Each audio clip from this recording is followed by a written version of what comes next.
करती। केते दिन उत्तरु सेही मंत्र प्रभाव रे एक दुहिता शुभ लग्न रे जन्म नेला। सेही दुहिता सावित्री मंत्र प्रभाव रे जन्मिबारु सावित्री बोली से कन्यार नाम देले।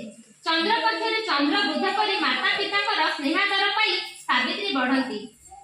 क्रमे सावित्री को 8 वर्ष है।